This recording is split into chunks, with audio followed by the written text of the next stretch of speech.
नमस्कार, आप देख रहे हैं देश की बात।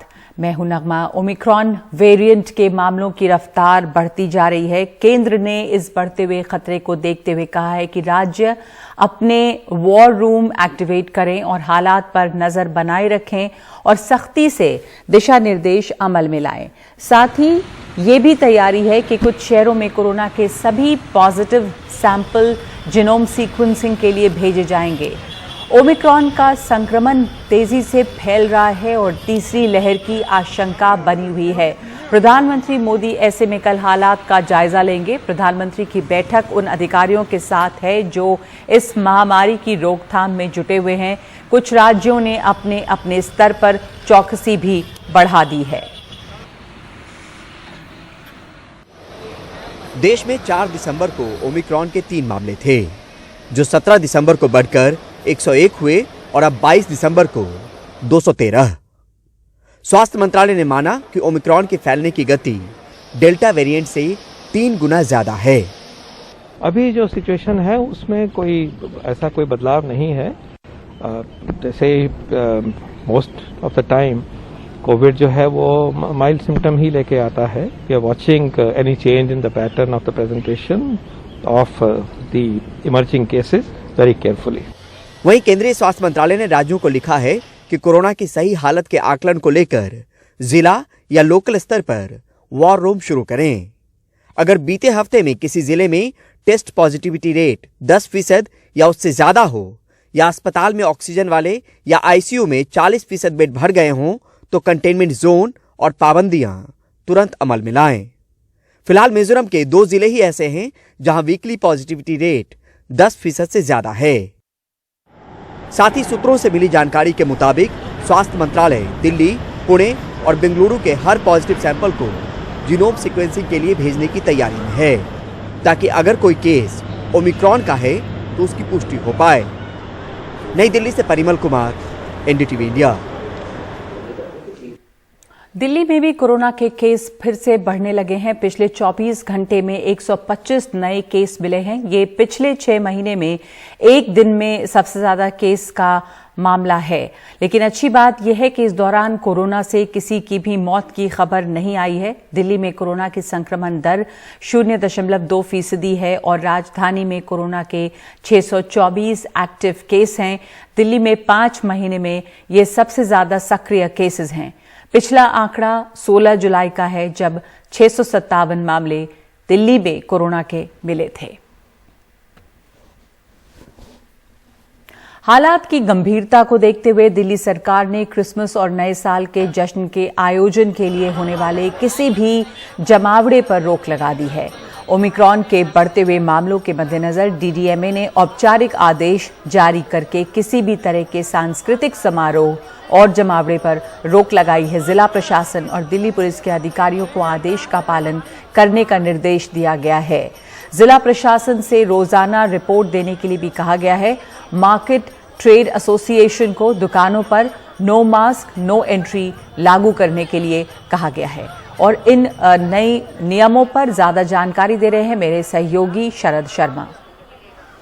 दिल्ली में क्रिसमस और नए साल के जश्न पर रोक लगा दी गई है। दिल्ली डिजास्टर मैनेजमेंट अथॉरिटी, यानी कि यूं समझिए कि दिल्ली सरकार ने एक औपचारिक आदेश निकाला है और उसमें यह कहा गया है कि क्रिसमस और नए साल के लिए होने वाली कोई भी गैदरिंग, कोई भी जमावड़े पर रोक रहेगी। आपको पता ही है कि इस समय देश के अंदर एक ओमिक्रॉन जो कोरोना का एक वेरिएंट है, उसका संकट जो है धीरे धीरे जो है बढ़ता जा रहा है। देश के अंदर करीब 213 मामले ओमिक्रॉन वेरिएंट के, कोरोना के ओमिक्रॉन वेरिएंट के रिपोर्ट हुए हैं, जिसमें दिल्ली में सबसे ज़्यादा मामले जो हैं अभी तक रिपोर्ट हुए हैं 57 मामले। तो इसी के मद्देनज़र दिल्ली सरकार ने या दिल्ली डिजास्टर मैनेजमेंट अथॉरिटी ने एहतियात बरतते हुए ये आदेश जारी किए हैं। और इसी के तहत जो मार्केट ट्रेड एसोसिएशन है, यानी कि जो अलग अलग मार्केट्स हैं दिल्ली के अंदर, उसकी जो ट्रेड एसोसिएशन है, उनको ये कहा गया है कि वो अपने यहाँ नो मास्क नो एंट्री के नियम को लागू करें। यानी कि जो लोग भी मास्क ना पहने हुए दिखाई दें, उनको मार्केट के अंदर आप एंट्री ना दें, अपनी दुकानों में एंट्री ना दें, या जो आपके वर्क प्लेस हैं उसमें एंट्री ना दें। दिल्ली से अपने कैमरा सहयोगी आजम सिद्दीकी के साथ मैं शरद शर्मा, एनडीटीवी इंडिया। और खबर है कि समाजवादी पार्टी के नेता अखिलेश यादव की पत्नी डिंपल यादव भी कोरोना संक्रमित हैं। उन्होंने यानी कि डिंपल यादव ने ट्वीट करके इसके बारे में जानकारी दी है।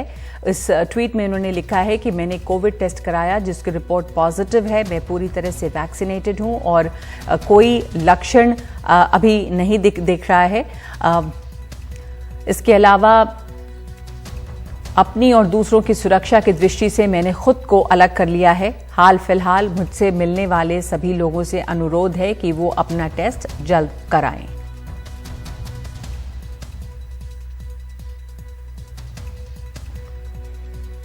तो ये है डिंपल यादव का ट्वीट। वो कोरोना संक्रमित हैं। और पंजाब के जो सरकारी कर्मचारी वैक्सीन के अपने सर्टिफिकेट वेतन वाले पोर्टल पर नहीं डालेंगे, उनकी तनख्वाह रुक जाएगी। पंजाब सरकार ने अपने कर्मचारियों से कहा है कि वो कोरोना वैक्सीन के सर्टिफिकेट वेतन वाले पोर्टल पर डालें। एक या दोनों डोज लेने वालों पर ये आदेश लागू होगा। मैं पूरे पंजाबियों को अपील करदा कि जिन्नियां भी धार्मिक संस्थावां हैं। और दिल्ली से सटे हरियाणा के गुड़गांव ने कमाल कर दिया है। वहां के एक एक शख्स को कोरोना की दोनों वैक्सीन दी जा चुकी है। जिले के सीएमओ के मुताबिक जिले में 128% लोगों को पहली और 100% लोगों को दूसरी डोज लग चुकी है।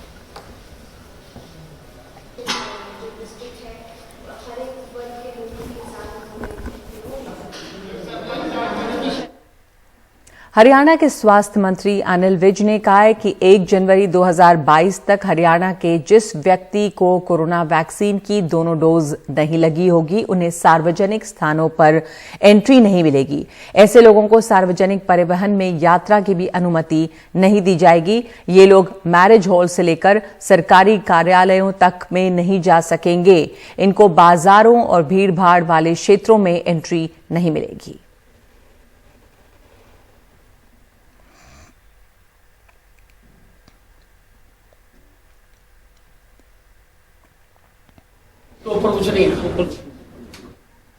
मुंबई महाराष्ट्र में कोविड का हॉटस्पॉट रहा है और अब भी ओमिक्रॉन के मामलों में आगे है। मुंबई में बीते 8 दिनों में कोविड के सक्रिय यानी कि जो एक्टिव मामले हैं वो 22% बढ़े हैं। और अब चर्चा डेल माइक्रॉन को लेकर हो रही है। तो क्या है डेल माइक्रॉन, देखिए इस रिपोर्ट में। बिना मास्क वाले लोगों पर कार्रवाई के लिए बीएमसी के मार्शल मुंबई की सड़कों पर जगह जगह तैनात हैं। पब्लिक जो पहले बीच में मास्क बहुत कम लगा रहे थे, लेकिन अभी फिलहाल तो बहुत ज़्यादा वायरस बढ़ते जा रहा है। तो कंटिन्यू कि हम लोग चाह रहे हैं कि नहीं और ज़्यादा बढ़े, फिर लॉकडाउन ना होए। तो इसीलिए मास्क कैरी करो और मास्क लगाते रहो।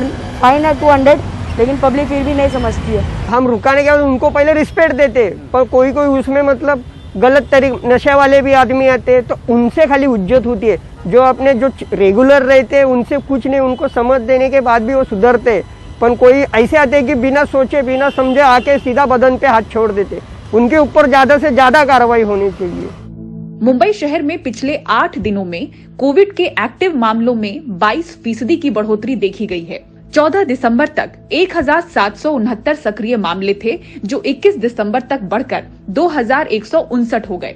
इसी अवधि के दौरान शहर में कोविड मामलों के दोगुना होने की दर यानी कि डबलिंग रेट 2563 से घटकर 2095 दिन हो गए। डबलिंग रेट घटने का मतलब है कि वायरस के फैलाव में बढ़त दर्ज हो रही है। बताया जा रहा है कि यूरोप और अमेरिका में डेल्टा और ओमिक्रॉन दोनों वेरिएंट ने मिलकर हालात गंभीर किए हैं। कुछ मेडिकल एक्सपर्ट्स इसे डेल माइक्रॉन नाम दे चुके हैं। मुंबई शहर में 90% से ज्यादा मामले फिलहाल डेल्टा या फिर उससे उत्पन्न वेरिएंट के पाए गए हैं। ओमिक्रॉन की मौजूदगी करीब 2% सैंपल में ही नजर आई है। महाराष्ट्र कोविड टास्क फोर्स का कहना है कि डेल माइक्रॉन कोई नया वेरिएंट नहीं है। 2 वेरिएंट्स का एक पैरेलल पैंडेमिक चालू है अभी इस वक्त, और उसको मिला के कोई डॉक्टर्स ने इसको डेल माइक्रॉन करके नाम दे दिया है कि हम 2 अलग अलग वेरिएंट से जो है जूझ रहे हैं। ये 2 वेरिएंट जो है वो अलग है। डेल माइक्रॉन नाम का कोई वेरिएंट नहीं है। और आप कृपा करके इसको जो है ये समझिए कि ये सिर्फ कहने की बात है कि ये 2 अलग अलग वेरिएंट साइमल्टेनियस की बात चल रही है इस वक्त। और हमें जो है दोनों वेरिएंट से बचना बहुत जरूरी है, क्योंकि ओमाइक्रॉन जो है वो बहुत रैपिडली स्प्रेड होता है। और डेल्टा के बारे में तो हम जानते हैं कि डेल्टा वेरिएंट जो है वो इन्फेक्शन भी सीवियर कर सकता है। पिछले महीने जहां 100 से 200 कोविड के मामले रोजाना रिपोर्ट हो रहे थे, वहीं बीते कुछ दिनों से मुंबई में संक्रमण का रोजाना आंकड़ा 300 के पार पहुंच चुका है। हालांकि इसे ओमिक्रॉन को लेकर बढ़ी टेस्टिंग के नतीजे के तौर पर भी देखा जा सकता है। मुंबई से पूजा भारद्वाज, एनडीटीवी इंडिया। तो देखा आपने, डेल माइक्रॉन कोई नया वेरिएंट नहीं है, लेकिन डेल्टा और ओमिक्रॉन साथ साथ है और इसलिए कुछ डॉक्टर्स इसे डेल माइक्रॉन कह रहे हैं। इस वक्त एक ब्रेक ले रहे हैं। ब्रेक के बाद कब तक नौकरी का इंतजार करेंगे नौजवान?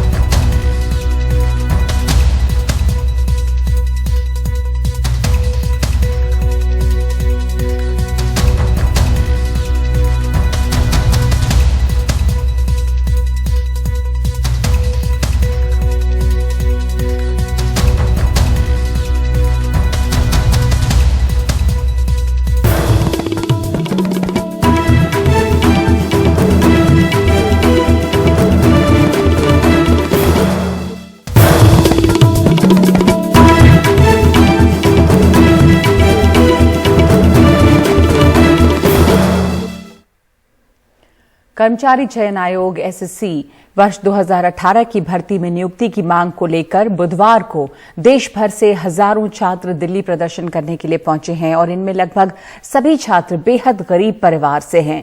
ये गरीब छात्र यहां पर धरना प्रदर्शन करने के लिए मजबूर हैं। नौकरी का सवाल है। रात में ये बंगला साहब गुरुद्वारे में खा रहे हैं और फुटपाथ पर सो रहे हैं। हमारे सहयोगी सौरभ शुक्ला की ये ग्राउंड रिपोर्ट।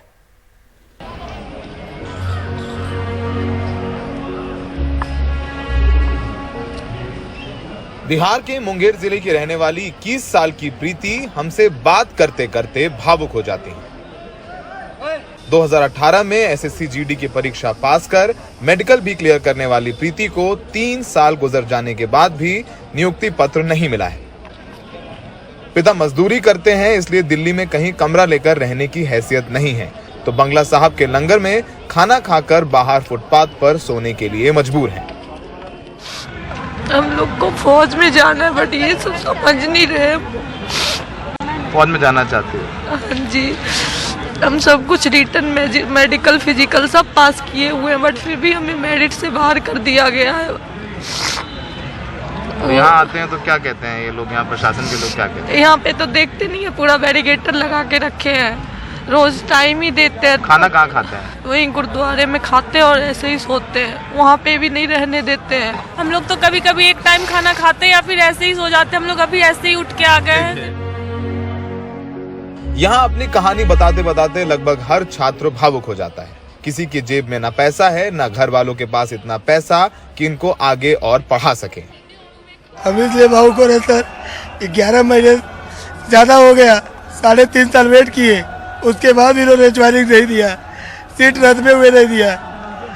हम लोग पैसे नहीं रहते, कैसे कैसे यहाँ बहने भाइयों आते हैं, टिकट लेकर के, उधार कर्जा लेकर के टिकट लेकर के आते हैं। कौन सुनेगा बात बताइए। घर वालों को सिर्फ मेरे से उम्मीद है, मेरे परिवार को मेरे से उम्मीद है। मेरे फादर है 4 भैया, उनमें से मैं पढ़ता हूँ, क्योंकि सभी हालत खराब है, कोई को पढ़ा नहीं सकते। मेरे घर वालों को मेरे परिवार को ये पढ़ लिख के हमारे लिए कुछ हमारा नाम रोशन करेगा। मेरे घर वालों ने गिरवी जमीन रख दी सर, करीबन 10 से 15 लाख रुपए मेरे ऊपर कर्जा है। अगर मेरे रोजगार नहीं मिले ना, तो पहले मुझे उम्मीद थी, घर वालों को ये बोलते मेरे से कि अगर हम तुझे पढ़ा लिखा नहीं करते, हमारी गिरवी जमीन नहीं होती, तो हम कम से कम उसमें हमारा पेट पालन कर लेते। लेकिन आज हमारे पास वो भी नहीं है, क्योंकि अगर तुमसे उम्मीद टूट गए ना, तो हमारा कुछ नहीं है, क्योंकि हमको सिर्फ ये हम जहर खा के मर जाएंगे। दरअसल 2018 में एसएससी जीडी की लगभग 60,000 भर्तियां आई, जिसमें लगभग 1 लाख बच्चों ने लिखित, शारीरिक और मेडिकल परीक्षा पास की, जिसमें मात्र 55,000 बच्चों को लिया गया और इस प्रक्रिया में 3 साल का वक्त लग गया, जिस वजह से ज्यादातर बच्चे अब ओवर एज हो चुके हैं। इस दस्तावेज के मुताबिक अब भी 5,000 पद रिक्त हैं, फिर भी इन बच्चों का चयन नहीं हो रहा। इन बच्चों का साथ देने मंगलवार को भीम आर्मी प्रमुख चंद्रशेखर पहुंचे थे। ये जो बच्चे हैं, ये किसान के बच्चे हैं, मजदूर के बच्चे हैं। सपना है वर्दी पहनने का, और सोचिए 11 महीने से यहाँ पर धरना कर रहे हैं, प्रदर्शन कर रहे हैं, रात में इस ठंड में इस फुटपाथ पर सोते हैं। तो ये कहानी है, हकीकत है, और ये सब रिटर्न इंटरव्यू, मेडिकल सब क्लियर कर चुके हैं। फिलहाल उम्मीद कुछ भी नहीं है। इनका ठिकाना है फुटपाथ दिल्ली का। और कब तक रहेंगे आप लोग? जब तक वर्दी नहीं मिलेगी। कहाँ सोएंगे? कहाँ रहेंगे? हम लोग तो ऑलरेडी रोड पे ही सोते हैं। रोड पे सो जाएंगे। तो ये हकीकत है देश के युवाओं की, रोड पर सोने पर मजबूर हैं सैकड़ों SSC GD अभ्यर्थी। सहयोगी सुशील राठी के साथ दिल्ली में सौरभ शुक्ला, NDTV इंडिया।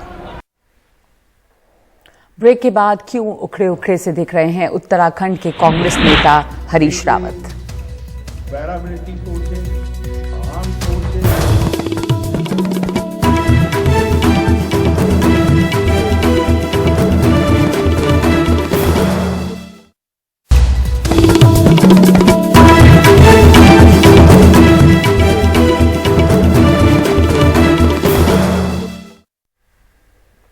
तेरह विपक्षी सांसदों के निलंबन और लखीमपुर खीरी हिंसा मामले में SIT की इंक्वायरी रिपोर्ट सामने आने पर गृह राज्य मंत्री अजय मिश्र टेनी के इस्तीफे की मांग को लेकर जारी गतिरोध के बीच संसद का शीत सत्र बुधवार को तय समय से एक दिन पहले ही खत्म हो गया है।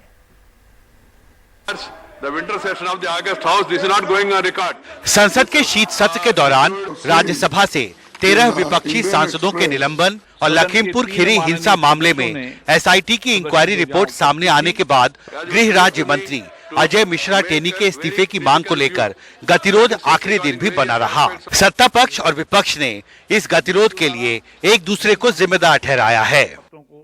किसान बिल जब पास हुआ यहाँ, तब तो 8 सांसद को सस्पेंड किया, हमको भी सस्पेंड किया ना। दिखाओ फुटेज। तुम लोग जो करना चाहते हो कर। रूल बुक तो पार्लियामेंट को तो ये जला दिया। मोदी कितना बार पार्लियामेंट में आया। ये गुजरात जिमखाना नहीं है, ये पार्लियामेंट है। कल उन्होंने जो रूल बुक है वो जो टेबल ऑफिस के जो ऑफिसर हैं उनके ऊपर फेंकी और सेक्रेटरी जनरल के पास जाकर के गिरी, उनके ऊपर भी गिर सकती थी। तो आपत्तिजनक उनका व्यवहार था, इस वजह से ये कार्रवाई हुई। इस गतिरोध की वजह से राज्यसभा का करीब 52% समय हंगामे की भेंट चढ़ गया, जबकि लोकसभा का 18% समय बर्बाद हुआ। इस दौरान दोनों सदनों में 20 बिल पारित हुए, जबकि 13 बिल दोनों सदनों में पेश किए गए। शीत सत्र के आखिरी दिन सभी निलंबित सांसदों ने गांधी प्रतिमा के सामने संविधान की प्रस्तावना पढ़ी और न्याय की मांग की। संसद का शीतकालीन सत्र खत्म हो गया। निलंबित सांसदों ने पूरा सत्र गांधी प्रतिमा के सामने काट दिया। सरकार माफी मंगवाने पर अड़ी रही और निलंबित सांसदों ने पूछा कि जनता के सवाल उठाने पर आखिर वो क्यों माफी मांगे। दोनों की लड़ाई में चोट संसद और लोकतंत्र को लगी। दोनों सदनों में हंगामे की वजह से सरकार क्रिप्टो करेंसीज को रेगुलेट करने जैसे कई अहम बिल संसद में पेश नहीं कर सकी। प्रतिवेदन में अंतर्वेश भाग नहीं लेते हैं, शोर शराबा करते हैं, रूल बुक फेंकते हैं, तो ये बहुत दुर्भाग्यपूर्ण बात है। मैं समझता हूं 2019 का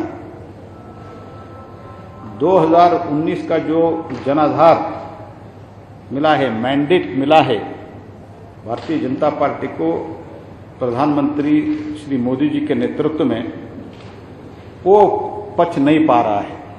सरकार के पास कोई एजेंडा ही नहीं, लोगों के हित में कोई कानून भी नहीं है और सरकार की यही मंशा थी कि दिन में सब पास हो जाए और उनका पोल न खोले। इन मुद्दों को अपोजिशन पार्टी उठाएगी और उनके धज्जे उड़ाएंगे, तो इसलिए वो चाहते नहीं थे कि अगर ये सब आ जाएंगे तो उनको उत्तर देना बड़ा कठिन था। सत्ता पक्ष और विपक्ष के बीच टकराव का साया इस पूरे सत्र पर पड़ता रहा। सरकार अब भी 13 विपक्षी सांसदों के निलंबन को जायज ठहरा रही है, जबकि विपक्ष ने सरकार के इस फैसले को अलोकतांत्रिक करार दिया है। मुश्किल ये है कि अगले साल की शुरुआत में 5 राज्यों में विधानसभा चुनाव होने वाले हैं और उससे ठीक पहले होने वाले बजट सत्र पर भी कहीं इस टकराव की परछाई दिखाई न दे। संसद भवन से उमाशंकर सिंह और राजीव रंजन के साथ हिमांशु शेखर, NDTV इंडिया। और क्या उत्तराखंड के जाने माने नेता हरीश रावत फिर कांग्रेस से बगावत के मूड में है?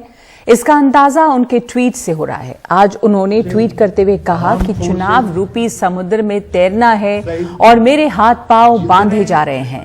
संगठन का ढांचा मुंह फेर कर खड़ा है। हरीश रावत यहीं नहीं रुके। उन्होंने कहा कि सत्ता ने कई मगरमच्छ छोड़ रखे हैं। उन्होंने लिखा कि ऊहापोह है, नया साल शायद कोई नया रास्ता दिखा दे।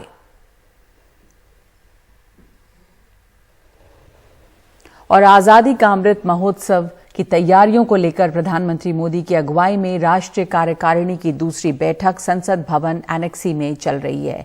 बैठक में अमित शाह, नितिन गडकरी, डॉक्टर जितेंद्र सिंह, महेंद्र नाथ पांडे शामिल हैं। हमारे साथ इस पर अखिलेश जुड़ रहे हैं और जानकारी के लिए ये जो बैठक चल रही है इसमें तमाम वरिष्ठ लोग जो हैं वो शामिल हैं। आजादी का अमृत महोत्सव को लेकर ये बैठक हो रही है। अखिलेश, आप हमें इसके बारे में और क्या जानकारी दे सकते हैं? देखिए, करीब सारे कैबिनेट मंत्री इस बैठक में मौजूद है। काफी बड़े स्तर पर ये आयोजन किए जा रहे हैं। आप जानती हैं कि पिछले साल मार्च में पीएम मोदी ने साबरमती से आज़ादी का अमृत महोत्सव की शुरुआत की थी। 15 अगस्त 2022 जब आज़ादी के 75 वर्ष पूरे होंगे तब तक ये कार्यक्रम चलेंगे। न केवल देश में बल्कि विदेश में भी ये कार्यक्रम लगातार चल रहे हैं। इस समय भी सुशासन सप्ताह चल रहा है। इस तरह से एक एक करके कई मंत्रालय हैं या अलग अलग जो दूतावास हैं या अलग जो स्कूल है, कॉलेज है, हर स्तर पर यह कार्यक्रम हो रहा है, जिसमें भूले बिसरे जो हमारी आज़ादी के महानायक हैं उनकी चर्चा, उनके योगदान की चर्चा करना, उनके बारे में बच्चों को बताना, इसके अलावा भारतीय संस्कृति के बारे में, योग के बारे में, नृत्य के बारे में, इन सब के बारे में विस्तार से चर्चा करना देश विदेश में, यह सब इस कार्यक्रम का हिस्सा है। और पीएम मोदी विशेष रूप से व्यक्तिगत तौर पर इसमें दिलचस्पी लेते हैं और इसलिए आज ये दूसरी बैठक हुई है कार्यकारिणी की, जो कि आज़ादी के अमृत महोत्सव के समारोह के लिए जो बनाई गई कमेटी उसकी कार्यकारिणी की बैठक है दूसरी। और इसमें तमाम तैयारियों का जायजा लिया जाएगा कि जब 75 वर्ष पूरे हों तब किस तरह से एक भव्य आयोजन पूरे देश में और दुनिया में किया जाए। जी, शुक्रिया आपका अखिलेश। दुनिया में और देश में एक भव्य आयोजन हो, आज़ादी के 75 वर्ष पूरे होने पर आज़ादी का अमृत महोत्सव किस तरह मनाया जाए, इसकी तैयारी चल रही है और इसमें खास रुचि है प्रधानमंत्री की। इस वक्त एक ब्रेक ले रहे हैं। ब्रेक के बाद क्रिसमस के पहले नजर आई है बर्फ जैसी सफेद चादर।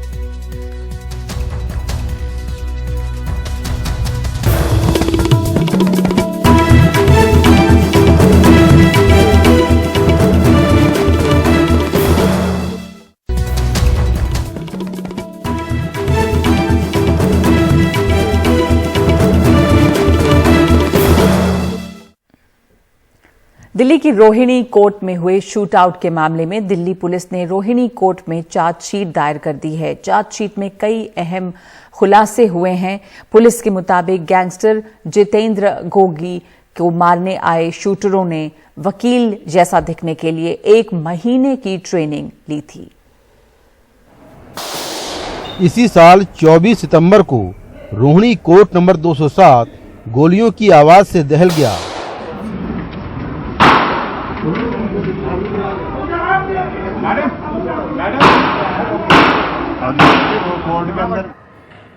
कोर्ट में पेशी के लिए आए दिल्ली के top most gangster Jitendra Gogi की 2 शूटरों ने गोली मारकर हत्या कर दी। जवाबी कार्रवाई में पुलिस ने जगदीप और राहुल नाम के 2 शूटरों को ढेर कर दिया। अब 3 महीने बाद दिल्ली पुलिस ने इस मामले में कोर्ट में चार्जशीट दाखिल की है। 111 पेज की चार्जशीट में दिल्ली पुलिस ने बताया है कि कैसे जेल में रहते हुए गैंगस्टर टिल्लू ने गोगी को मारने की साजिश रची और सिलसिलेवार तरीके से इस पूरी योजना को अंजाम दिया। इस मामले में सबसे पहले पुलिस ने दिल्ली के हैदरपुर से उमंग यादव और मंडोली जेल में बंद गैंगस्टर टिल्लू को गिरफ्तार किया। जांच में पता चला कि टिल्लू ने गोगी को मारने के लिए जगदीप और राहुल नाम के 2 शूटरों को उमंग के पास भेजा। उमंग LLB कर चुका है, इसलिए उसने राहुल और जगदीप को अपने घर में वकील की ट्रेनिंग दी। 1 महीने में उन्हें वकीलों जैसा बनने की ट्रेनिंग दी गई।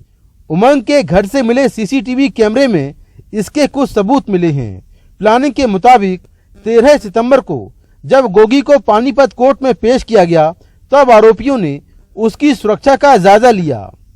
रोहिणी शूटआउट के 1 दिन पहले मुरथल में उमंग और जगदीप ने राकेश ताजपुरिया नाम के बदमाश से हथियार लिए। फिर उसी दिन उमंग और जगदीप ने एम्स के पास एक शख्स से वकीलों की ड्रेस ली। वारदात को अंजाम देने में 9 मोबाइल नंबरों का इस्तेमाल किया गया, जिनमें एक नंबर विदेशी था। सभी लोग केवल व्हाट्सएप और सिग्नल ऐप पर ही बात करते थे। वारदात के लिए एक नेपाली मूल के शूटर और हथियारों की व्यवस्था जेल में बंद नवीन बाली ने करवाई। तीनों शूटर पैदल ही कोर्ट में दाखिल हुए, जबकि उमंग कार में हथियार लेकर कोर्ट परिसर पहुंचा। नेपाली शूटर वकील की वेशभूषा में ठीक नहीं लग रहा था, इसलिए उसे वापस कर दिया गया। जेल में जैसे ही टिल्लू को गोगी के मारे जाने की खबर मिली, वो खुशी से उछल पड़ा। लेकिन कुछ देर बाद जैसे ही उसको ये जानकारी मिली कि उसके दोनों शूटर मारे गए हैं, उसके बाद उसने और उमंग ने अपना मोबाइल और सिम कार्ड तोड़ दिया। लेकिन पुलिस ने जांच के बाद सभी आरोपियों को गिरफ्तार कर लिया है। नई दिल्ली से मुकेश सिंह, एनडीटीवी इंडिया। और तेज ठंड पड़ रही है। ज्यादातर इलाकों में उत्तर भारत के पहाड़ों में बर्फ गिरी है और इसका असर जो है वो मैदानों में भी दिखाई दे रहा है। मेघालय की राजधानी शिलांग में घरों की छतें और सड़कें आज दोपहर सफेद हो गईं। बहुत तेज ओलाबारी ने बिल्कुल बर्फबारी जैसा नजारा पेश किया और क्रिसमस से पहले हर तरफ सफेद ही सफेद नजर आने लगा। गाड़ियों की छतों पर भी बर्फ जमी दिख रही है। ओलाबारी और भारी बारिश की वजह से तापमान में 6 डिग्री की गिरावट शिलांग में देखी गई है।